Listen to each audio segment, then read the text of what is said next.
Good morning. It's nice to see so many of you here. And Russ, thank you for that great introduction. You said it right just the way I wrote it, so thank you very much. Although I think he's giving me a message here with the title of this book. I'm not going to give away the title because I think our keynote speaker will probably use it, but I think it was a message to me. Like Russ, I wanted to welcome all of you here. You know, it is really bright over here, so I know you're out there because I can hear you, but I wanted to welcome you today to this event and to tell you I'm very excited about it. You know, part of the reason that I got personally involved with this event is because I think it's a very needed event. I was going to make a comment about, the timing of this thing being very, very fortuitous. We've had a lot of attention recently paid to technology projects, and, as you can imagine, a lot of it is attention of what are some of the big projects that are going on, but we also get a lot of attention on the projects that aren't going so well. We've had hearings. There's been a lot of attention in the press. So I think the timing is, in a certain way, I think it's right for an event like this. In another way, though, I think it's one that's long overdue.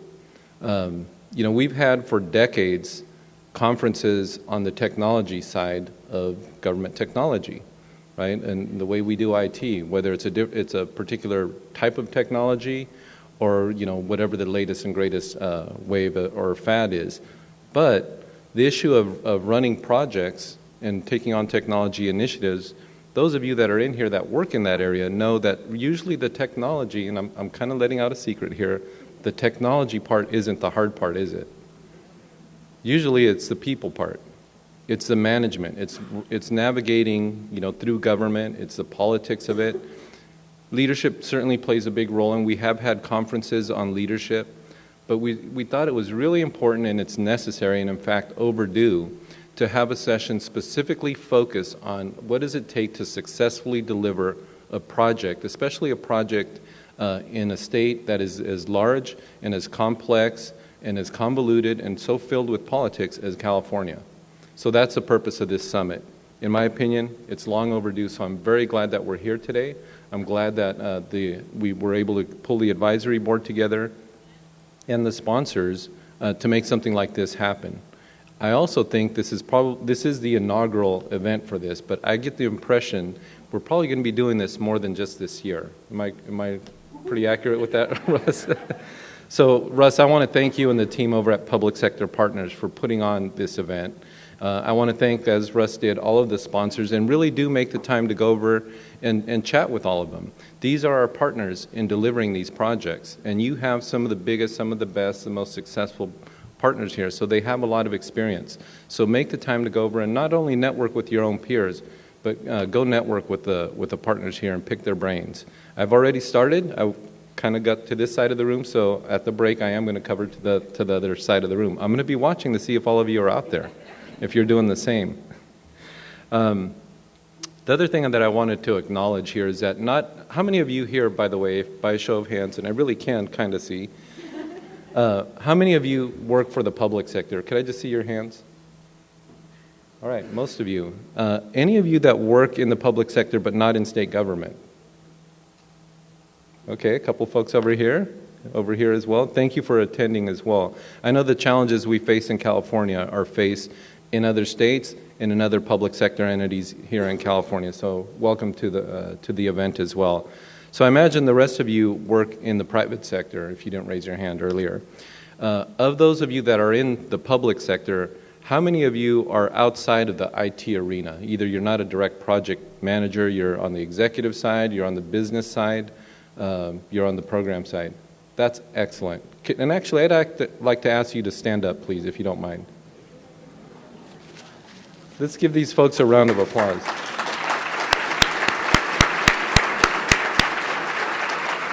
It is critically important that all of you are here, and especially those of you that are not on the project side, because as you know, in order to make a project successful, you need engaged business partners, you need executive sponsorship, and you need to have folks that actually run the business side of the house to be driving and leading these initiatives. So my hat's off to you. I know we have a couple of directors here.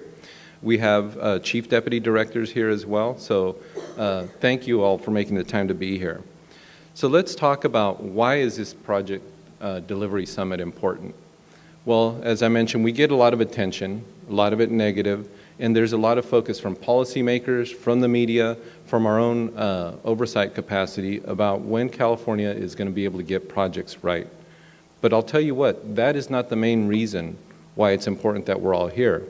The main reason that it's important that we're all here is because we make it, at my agency, we have to review and approve projects before they actually go get launched.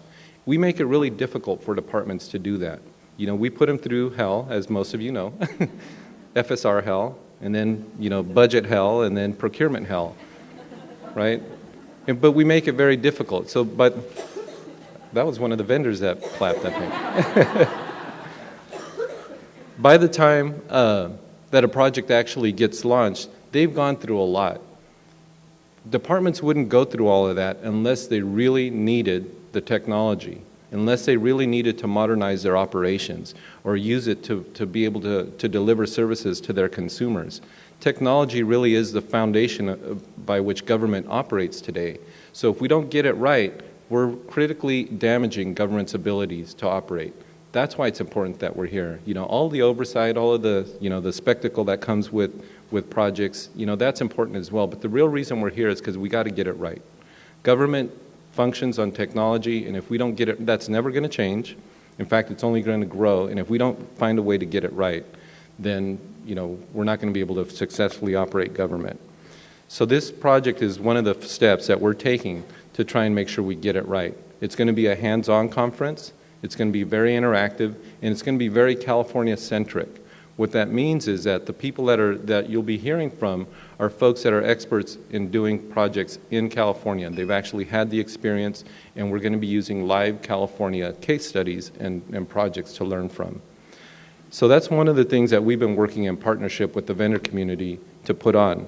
I want to share with you a couple of the other initiatives that my agency is taking on to improve the way California does IT initiatives. Right now, and actually for the past several months, we've had teams working on reforming a large part of the way we do technology. So we have teams that have been working collaboratively with the stakeholders out here on improving and reforming the project lifecycle. It's about ready to launch. In September, we're going to launch the first stage of a revised FSR SPR process in a revised way of getting projects approved. The idea is to put a greater emphasis on the business end of these initiatives, to make sure that projects align better in terms of their budgets and their schedules and in procurement, and to shorten the approval process and increase success. On the topic of procurement, most of you know, IT procurement for projects has transitioned from the Department of General Services over to our agency as well. To that end, we're also in the process of shortening the timeframes for that, reforming the processes and cycles that we use to make sure that we foster more competition, foster greater two-way communication. That's one of the issues that we heard over and over, not only from the vendors, but also from the state project teams. We need to have better communication within the procurement process. So we're in the process of doing that, and then also employing greater flexibility when we do procurements. My own team has been going through an effort to revise the way we do project oversight. So I know Carrie Gutierrez and her team are here. So if you're one of the folks that works in our project portfolio management office, could you please stand for a second? So these are some of the folks that have to do oversight on the IT projects. Thank you, by the way. Hey, nobody clapped. I wonder what the... So what we've done in this with our folks is we've added an element of coaching there, meaning, you know, that they come out, they help you identify issues, they help you find challenges, and you know, give you a heads up when they see rocks up under the, you know, just below the surface of the water. But we've also asked them to add an element of coaching, help you come up with recommendations, help you come up with actions to make sure you avoid those rocks. We've put them through an extensive amount of training as well on everything from, you know, how do you effectively read and identify what are the issues with project contracts, to how do you actually coach and provide better oversight. The other thing that we're doing is we have a team right now that's out there cataloging the lessons that we've learned on all of the IT initiatives that we've had a chance to oversee. Not only the successful ones, but the unsuccessful ones as well. The idea is that we're going to gather all these lessons learned. We're going to go out, publish them, group them by life cycle, and then make them available to all of you so that you can harvest them and learn from them and be able to apply them as you develop and manage your own projects. One of the things that we are going to ask the team to do as well is to build a model IT structure, IT project structure. The idea is if we apply all these lessons learned, what would a model IT project look like? We'll use that as a template, and again, we'll teach and train to that so that you, as you run your own projects, can say, okay, this is what it should look like in order to maximize the chance of success. We're also in the process of developing a project strike team. The idea of this project strike team is really to be able to get a group of experts with experience in running IT projects that can go out and help departments get over the hump when you run into challenges and issues. We've initiated it within our agency. We're in the process of gathering resources for it, and we're going to loan those out to you as you need them. Finally, actually two things in the area of education. A large part of what we need to do is really help train and educate folks within the state as to how do you actually effectively run a project. So this is a first effort. It's to launch an education program that's going to lead into a year-long project academy. How many of you are familiar with the IT Leadership Academy? Okay, quite a few. Would you say it's successful? It's a good way of developing folks, right? So the idea behind the Project Academy is patterned after the IT Leadership Academy. Again, we're going to take California experts that have California experience on California projects, and we're going to ask them to come in and teach project teams, how do you successfully manage a project? How do you successfully deliver it? You know, what does it take to be an effective project sponsor? You're going to take all of the topics that we're going to cover here today and delve deeper into those. So that's going to kick off in October. I believe you can get information at our table that's just outside the door here on the right next to the registration area. But we really look forward to getting a lot of success out of that. And then finally, we're building a partnership. We're in the process of building this partnership with the UC Davis for a class and a focus on business analysis and business requirements. The idea is that this will be a class and maybe a certificate program that would be offered through our training center out at Rancho Cordova. It'll be mapped specifically to the business analysis body of knowledge. It'll be tailored for state government, and that it should integrate very well with stage 1 of our new FSR and procurement process. So those are some of the things that we're doing at my agency and with the state to try and help projects. So now comes a part about what you need to do. Okay, so all of you that are project teams, what do you need to do in order to help improve the way California does projects? Well, first and foremost, you're doing it today. You need to attend these sorts of sessions. You need to make yourself available and avail yourself to the resources that are going to be available either through the training programs, through the new life cycle. There is going to be training sessions on the new project improvement life cycle, and we need your input to make corrections and improvements to those as well. And on the procurement side, so to the vendors in the audience, what I will tell you is this. As we go out and start to reform our processes, we're going to seek out input from each and every one of you as well. So start making a list of what are the things that we need to know in order to improve the way we do procurement or projects in California. And for those of you here in the audience, today I want you to make sure attend all of the sessions, ask a lot of questions, network among your peers, and network with the experts from the technology industry. And then go out to our table. You know, sign up for the Project Academy, let your bosses know that you're interested in those, and, you know, out of this networking with your own peers here, we're hopeful that we can start to create our communities of practice, or groups of individuals that work in the same sorts of areas that can start sharing information and lessons learned informally with each other. You know, my agency is happy to support that, and again, you can start it at our table over there. Anyway, that's the plan. Those are some of the things that we're working on. I think this is a great first effort, And out of this, we're going to develop a better and better track record in California and a better ability to deliver projects. So on that note, on the note of delivering successfully projects, I want to bring up my co-sponsor for this, or our co-chair for this conference. And let me tell you a little bit about Debbie. Debbie Rose is the director of the Office of Systems Integration. The Office of Systems Integration is one of those organizations in government that has put together a team with a successful track record in delivering very large, very complex, very political projects. A lot of the projects that they work on have to work in partnership with the federal government. They gain the partnership and cooperation of local government, and in fact, many cases, deliver systems that not only serve the state, but also serve local government as well. Debbie has very successfully led a team over at OSI. She's got a lot of experience both on the program side as well as on the project side. And so she's one of the people that I look to as a model of how do you run a successful project organization. And her organization is one of the models that we want to emulate in the rest of the state. So would you please help me welcome Debbie Rose.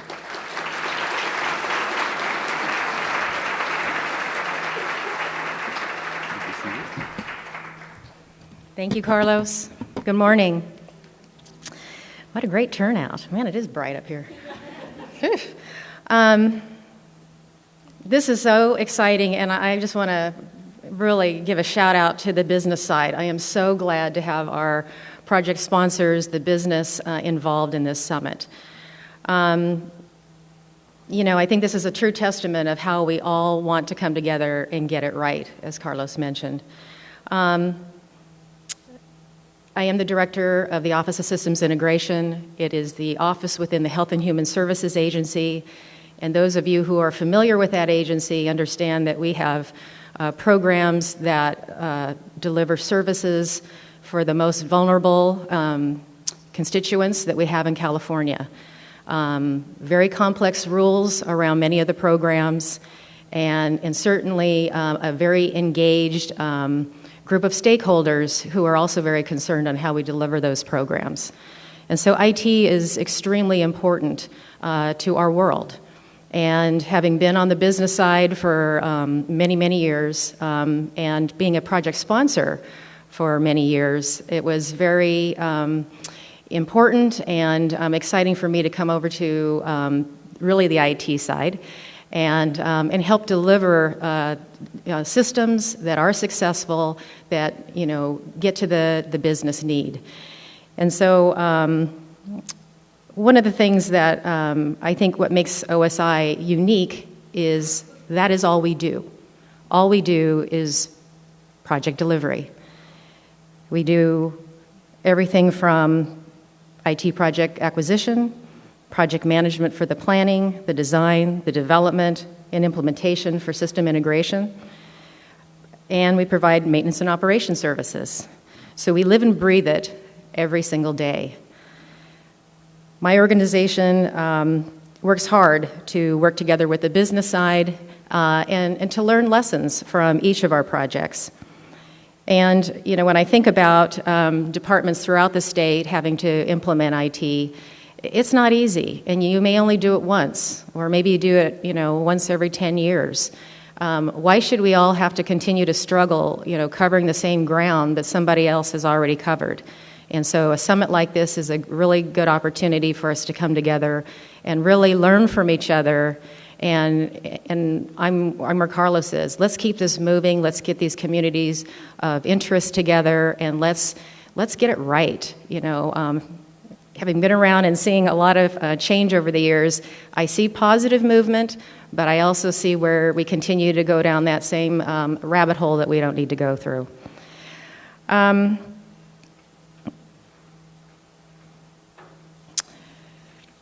As Russ mentioned, the concept of this summit began 9 months ago, and a lot of thought went into how to provide the most relative information in one day, which is almost impossible, but we had a great group on our advisory board. Russ reached out with the help of Carlos and myself to find those people in state government who have been involved in the project world, both from the business side and the IT side and bring them together. And then we invited our vendor partners in, and we spent some very thoughtful time and discussion about how to develop the tracks, work together on the content, again with the goal of educating as well as sharing through case studies. What makes a project successful, and what happens when it starts to go off on a different track than you want it to, and how to avoid disaster. What are those characteristics that we all need to understand? Because as you heard, it's not always a science, it's really an art. Many of you have come today as teams, and that's great. I think that's going to be really of value to your project. The morning sessions, as you heard, are designed to be more probably the educational side, and the second part of the day is really around practical experience, and really hopefully you can take stuff back.